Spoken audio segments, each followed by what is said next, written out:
प्रधानमंत्री मोदी की चीन के राष्ट्रपति शी जिनपिंग के साथ 55 मिनट की बैठक। रूस के राष्ट्रपति व्लादिमीर पुतिन के साथ पहले 45 मिनट कार में अकेले का सफर और फिर करीब 50 मिनट की अलग से बैठक। ये सब कुछ ऐसे समय में हुआ जब अमेरिकी राष्ट्रपति डोनाल्ड ट्रंप ने अपने बेतुके फैसलों और बेतुके बयानों से दुनिया भर की राजनीति और कारोबार में अनिश्चितता पैदा कर दी है।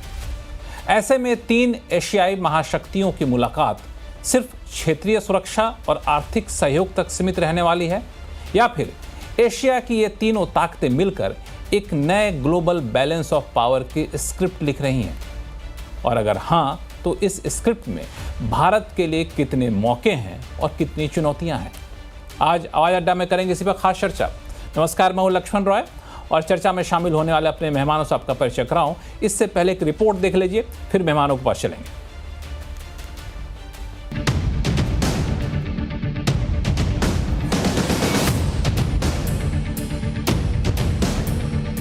चीन के तियानजिन में शंघाई कोऑपरेशन ऑर्गेनाइजेशन की ये बैठक न्यू ग्लोबल ऑर्डर की दिशा में एक अहम कदम साबित हो सकती है।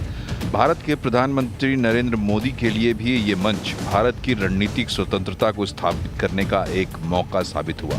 पुतिन और शी के साथ जोरदार हैंडशेक्स और हग्स, पुतिन के साथ कार राइड और मोदी की बॉडी लैंग्वेज ट्रंप के लिए साफ संदेश था कि ट्रंप के ट्रांजैक्शनल अप्रोच के खिलाफ भारत के पास लॉन्ग टर्म पार्टनरशिप के विकल्प हैं।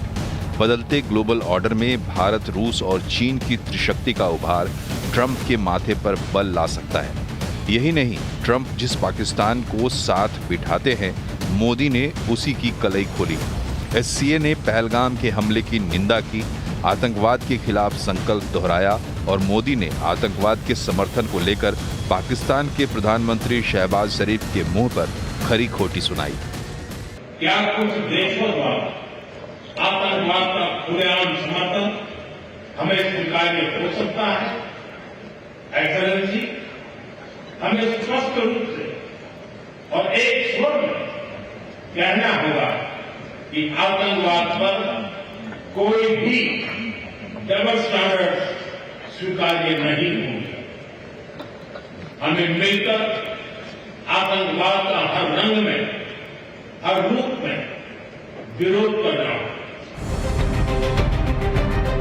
यही नहीं, चीन की धरती पर बेल्ट रोड का नाम लिए बिना प्रधानमंत्री मोदी ने कनेक्टिविटी और सोवरेनिटी के विरोधाभास का मुद्दा भी उठा दिया।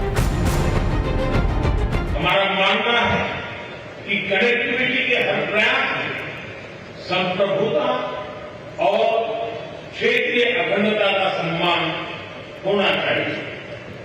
यही एससीओ चार्टर के मूल सिद्धांतों में भी विदित है। Connectivity that bypasses sovereignty, losing trust and meaning. रूस से तेल खरीद के नाम पर भारत को दंडित करने वाले ट्रंप को अब भारत रूस दोस्ती का नया पैगाम भी मिलेगा, जिसमें आपसी रिश्तों के अलावा यूक्रेन वॉर के शांतिपूर्ण समाधान भी शामिल है। ये हमारे special and privilege strategic partnership की गहराई और व्यापकता का परिचायक है। कठिन से कठिन परिस्थितियों में भी भारत और रूस हमेशा कंधे से कंधा मिलाकर चले हैं। हमारा करीबी सहयोग न केवल दोनों देशों के लोगों के लिए बल्कि वैश्विक शांति, स्थिरता और समृद्धि के लिए महत्वपूर्ण है। सवाल है कि एससीओ के मंच से ट्रंप, पाकिस्तान और चीन को दिया गया मोदी का संदेश किस हद तक और क्या असर करेगा। चीन के साथ सीधी उड़ान, व्यापार बढ़ाने और विवाद कम करने पर सहमति बन गई है, लेकिन चीन पर भरोसा करने से पहले क्या क्या सावधानियां रखनी होंगी?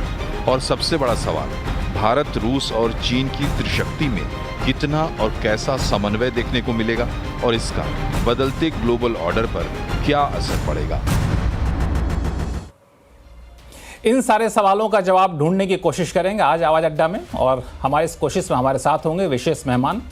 पूर्व डिप्लोमेट एम्बेसडर प्रभु दयाल साहब हैं, defence expert retired major general Sanjay मिस्टन साहब हैं, वरिष्ठ पत्रकार नरेश कौशिक जी हैं। जी हाँ, वही नरेश कौशिक जी हैं जो हम लोग स्कूल के दिनों में बीबीसी में इनकी रिपोर्ट सुना करते थे, और इनकी आवाज़ अभी भी कानों में गूंज रही होती है। अक्षय भामरी साहब हैं जो कि institute of Chinese studies Harvard Yenching institute के फेलो हैं। नम्रता हसीजा जी हैं जो कि centre for China analysis and strategy की फेलो हैं। आप सही मेहमानों का बहुत बहुत स्वागत है हमारे शो में। एम्बेसडर दयाल, शुरुआत आपसे करूंगा।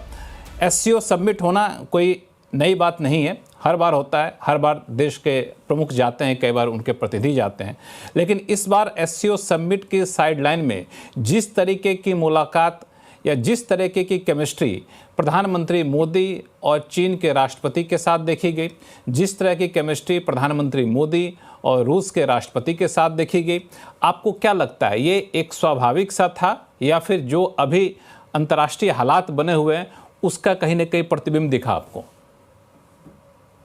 लक्ष्मण जी, अपने शो में बुलाने के लिए बहुत बहुत धन्यवाद। जो ट्रंप साहब की ये बेतुकी टैरिफ पॉलिसी है, उसका ये नतीजा हुआ है कि एक तरफ तो भारत और रूस की जो पुरानी मित्रता है, घनिष्ठ मित्रता है, वो और बढ़ गई है, और साथ ही साथ भारत और चीन भी नजदीक आने लगे हैं।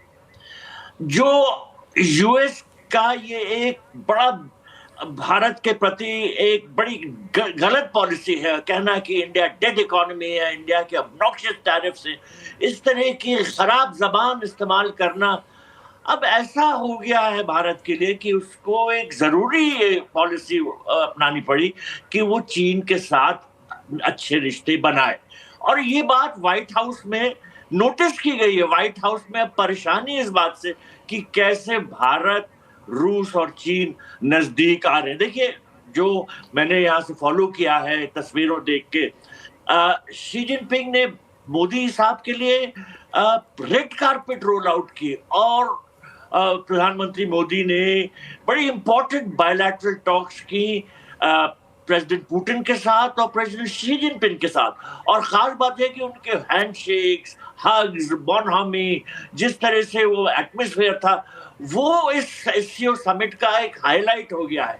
तो ये जैसे जो दुनिया में बदलाव आ रहे हैं डोनाल्ड ट्रंप की ट्रेड वॉर की वजह से, ये एससीओ को और तंदुरुस्त बना रहा है, और अब दुनिया में कुछ बहुत से बदलाव आने लगे हैं। अब आपने ये जिक्र किया कि आरआईसी वगैरह का क्या फ्यूचर है, आपके कमेंटेटर ने ये कहा था। देखिए, आरआईसी का रिवाइवल शायद अभी ना हो, भारत इस पे तवज्जो रखेगा, क्योंकि चीन के साथ कुछ ऐसे मसले हैं जो एकदम से दूर नहीं हो जाते। देखिए, चीन के साथ जो भी हमारे इकोनॉमिक रिलेशंस बढ़ेंगे, उसमें तो कोई संदेह नहीं हो सकता। चीन ने ये साफ जाहिर कर दिया है कि वो भारत के साथ अब इकोनॉमिक स्फीयर में काम करेगा, क्लोजनेस से काम करेगा। और चाइना ने हर तरह से दिखाने की कोशिश की है कि वो भारत के साथ इकोनॉमिक स्फीयर में और आगे तेजी से बढ़ाएगा रिश्तों को। और चाइनीज फॉरेन मिनिस्टर जो पिछले महीने इंडिया आए थे, उन्होंने ये कहा था कि जो अभी तक हमारे पुराने अच्छे रिश्ते नहीं रहे, वो हमारे दोनों के इंटरेस्ट में नहीं रहे। लेकिन देखिए, जो एक बॉर्डर डिस्प्यूट है वो भी खत्म नहीं हो रही है, उस पर किस तरह से सोल्यूशन निकाला जाएगा। और फिर जो जियोपॉलिटिकल एस्पेक्ट है, जो पाकिस्तान को चीन सपोर्ट करता रहा है, पाकिस्तान के पास जितने हथियार हैं समझ लिए 80% से ज्यादा चीन से मिले हैं उसको। और जब पहलगाम में टेरर अटैक हुआ था तो चीन ने पूरी तरह से पाकिस्तान का सपोर्ट किया था। तो ये सब ऐसे कारण हैं जिनसे जो पूरे जो एटमॉस्फेयर बिल्कुल क्लियर नहीं हो जा सकता, लेकिन बहुत अच्छी शुरुआत हुई है एससीओ समिट में।